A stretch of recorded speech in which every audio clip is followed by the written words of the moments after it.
സദാനനം കുങ്കുമരത്നവർണ്ണ മഹാമതിൻ ദിവ്യമരുഗവാകം യുദ്ധസൂനൻ സുരസൈനൻ ഗുഗം സദാനൻ സൈനം പൈബിത്തിയെ.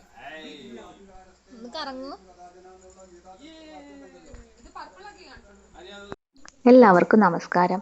മോളുടെ മുടി മൊട്ടയടിക്കാൻ എല്ലാവരും കൂടി പഴനിയിലേക്ക് പോകുന്ന ഒരു ചെറിയ വീഡിയോ ആണിത്. മോൾക്കിപ്പോൾ 3.5 വയസ്സ് കഴിഞ്ഞു. കുറച്ചുകൂടി മുന്നേ പോകണമെന്ന് കരുതിയതായിരുന്നു. കോവിഡ് നിയന്ത്രണം കാരണം 1-2 വട്ടം യാത്ര വേണ്ടെന്ന് വെക്കേണ്ടി വന്നു. അങ്ങനെ പഴനി ഭഗവാനെ മനസ്സിൽ ധ്യാനിച്ച് ഞങ്ങൾ യാത്ര തുടങ്ങി.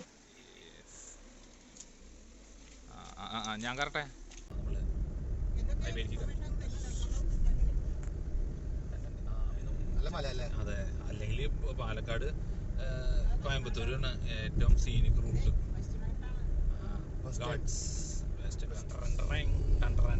അതാ നമ്മൾ കുതിരാൻ ടണലിൽ കൂടെ പോയിക്കൊണ്ടിരിക്കും. അതാ അകലെ ഒരു പ്രകാശം,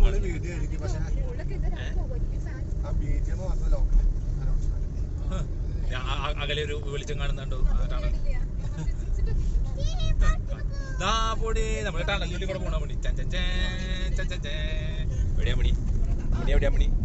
അമ്മണി അമ്മണി പോയി പോയി പോണു പുറത്തേക്ക്.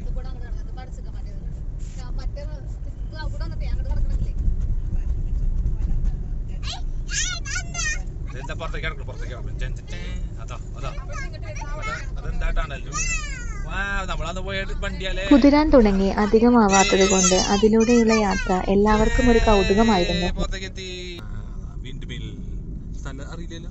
അതല്ല, ആ ഓഡിയോ കട്ട് ചെയ്യുമ്പോൾ എന്നിട്ട് പോലും അളിയൻ കൊടുക്കുന്ന ഇൻട്രൊഡക്ഷൻ ഉണ്ടല്ലോ, അതിന് കൊടുക്കുന്ന ഒരു കുതിരപ്പവൻ. ആ അളിയന്റെ ആത്മാർത്ഥതയും ആ ഒരു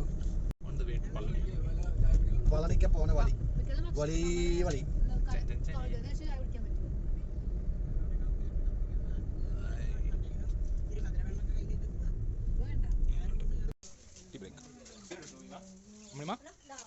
അഞ്ചു മണിയൊക്കെ ആയപ്പോൾ ചായ കുടിക്കാൻ ഒരു ചെറിയ കടയിൽ നിർത്തി. കുറച്ചു നേരം ഒരു ബ്രേക്ക് എടുത്ത് വീണ്ടും യാത്ര തുടങ്ങി.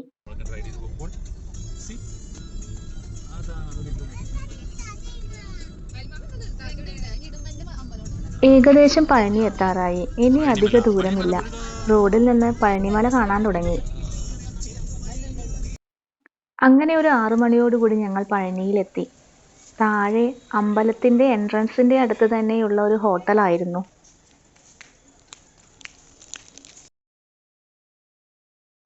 രണ്ട് റൂമാണ് ഞങ്ങൾ ബുക്ക് ചെയ്തിരുന്നത്. അത്യാവശ്യം നല്ല സൗകര്യങ്ങളെല്ലാം തന്നെയുണ്ട്. അമ്പലത്തിന്റെ അടുത്ത് തന്നെ ആയതുകൊണ്ട് തന്നെ എല്ലാം കൊണ്ടും നല്ല സൗകര്യമായി.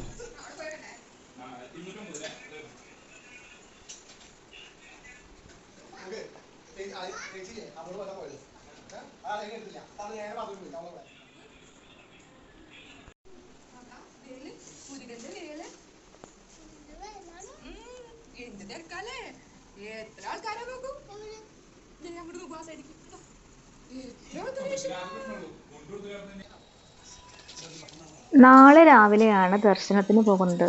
ഇന്ന് പോയി മുടി മുണ്ടനം ചെയ്യണം.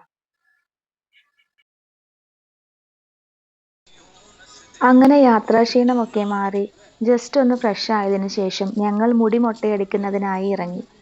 താമസിക്കുന്നിടത്ത് നിന്ന് അടുത്ത് തന്നെയാണ്. ഒരു 5-10 മിനിറ്റ് നടക്കാൻ. പോകുന്ന വഴി നിറയെ കടകളാണ്. അങ്ങനെ അധികം വൈകാതെ അവിടെ എത്തി ടോക്കൺ എടുത്ത് ഹാളിലോട്ട് കയറി. മൊട്ടയടിക്കാൻ മോൾക്ക് വലിയ താല്പര്യമൊന്നുമില്ലായിരുന്നു. ആദ്യം സൈലന്റായി ഇരുന്നെങ്കിലും കഴിയാറായപ്പോൾ തല തൊട്ടു നോക്കി നല്ല കരച്ചിലായി. പിന്നെ അവിടുന്ന് പുതിയ കളിപ്പാട്ടങ്ങളെല്ലാം വാങ്ങിത്തരാം എന്നെല്ലാം പറഞ്ഞ് ഒരുവിധം ഹാപ്പിയാക്കി. മോളുടെ മുടി ആദ്യമായല്ല മൊട്ടയടിക്കുന്നത്.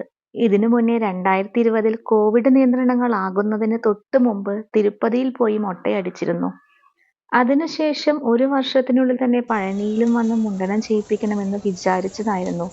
പിന്നെ കോവിഡും ലോക്ക്ഡൗണും എല്ലാമായി 2-2.5 വർഷം പോയി.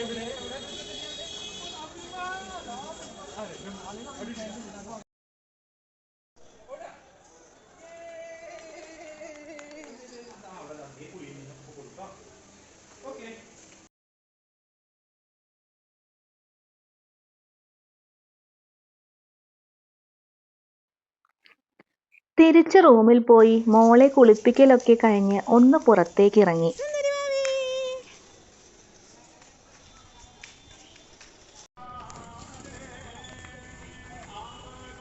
ആദ്യം അവിടെ അടുത്തുള്ള ബാലമുരുകന്റെ അമ്പലത്തിൽ പോയി തൊഴുതു.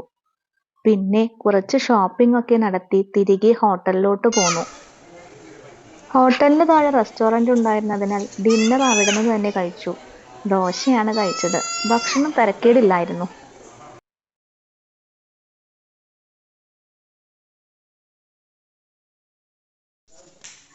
പിറ്റേ ദിവസം 5 മണി കഴിഞ്ഞപ്പോൾ ഞങ്ങൾ അമ്പലത്തിലേക്ക് ഇറങ്ങി. അച്ഛനും അമ്മയും ട്രെയിനിലാണ് കയറിയത്. അവരെ അവിടെയാക്കി ഞങ്ങൾ മല കയറാൻ തുടങ്ങി. മോൾ ആദ്യമായി പോകുന്ന കാരണം നടത്തി കയറ്റണമായിരുന്നു. എല്ലാവരും കൂടി ആയതുകൊണ്ട് വാശി പിടിക്കാതെ മെല്ലെ നടന്നു കയറിക്കോളും എന്ന് കരുതി. പക്ഷേ തുടക്കം തൊട്ടേ നല്ല കരച്ചിലായിരുന്നു. ഒരടി നടന്നില്ല. താഴേന്ന് മുകളിൽ വരെ എടുത്തു നടക്കേണ്ടി വന്നു. അനിയനും അനിയത്തിയുമാണ് മാറി മാറി എടുത്തത്. ആദ്യമേ മുത്തശ്ശന്റെയും അമ്മൂമ്മയുടെയും കൂടെ ട്രെയിനിൽ വിട്ടാൽ മതിയായിരുന്നു എന്ന് പിന്നീട് തോന്നി. ഞങ്ങൾ മുകളിലെത്തിയപ്പോഴേക്കും അച്ഛനും അമ്മയും ദർശനം കഴിഞ്ഞ് അവിടെ കാത്തിരിക്കുന്നുണ്ടായിരുന്നു. മുകളിലെത്താൻ ഒരു 45 മിനിറ്റ് എടുത്തു. പിന്നെ 1 മണിക്കൂറിനുള്ളിൽ ഞങ്ങളും ദർശനം കഴിഞ്ഞ് പുറത്തു കടന്നു.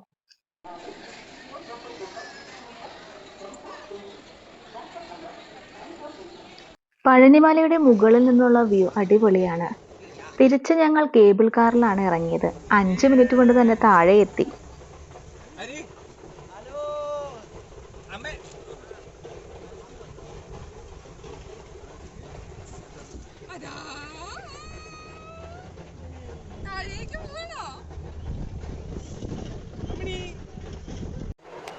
എവിടെയാ പോണേ നമ്മള്?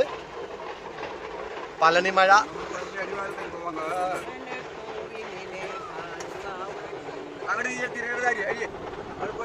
കേബിൾ കാറിന്റെ പോയിന്റിൽ നിന്നും തിരിച്ച് ഹോട്ടലിലോട്ട് നല്ല ദൂരമുണ്ടായിരുന്നു. കുറച്ചു ദൂരം നടന്നു. പിന്നെ ഓട്ടോ കിട്ടിയപ്പോൾ അതിൽ കയറി റൂമിലോട്ട് പോയി. ബ്രേക്ക്ഫാസ്റ്റ് എല്ലാം കഴിഞ്ഞ് എല്ലാവരും കുറച്ചു നേരം റെസ്റ്റ് എടുത്തു. തിരിച്ചു നേരെ വീട്ടിൽ പോകാനായിരുന്നു പ്ലാൻ. ക്ഷീണമൊക്കെ മാറിയപ്പോൾ പ്ലാനും ഒന്ന് ചെറുതായി മാറ്റി. സമയം 10 മണിയാകുന്നതേ ഉള്ളൂ. അങ്ങനെ അവിടുന്ന് നേരെ കൊടൈക്കനാൽ പോയി. ഒരു ചെറിയ കറക്കം. രാത്രി 12 മണിയോടുകൂടി വീട്ടിൽ തിരിച്ചെത്തി. യാത്ര ശുഭം. 2022 ഏപ്രിലിലാണ് ഞങ്ങൾ പഴനിയിൽ പോകുന്നത്. അപ്പോൾ എല്ലാവർക്കും നന്ദി, നമസ്കാരം.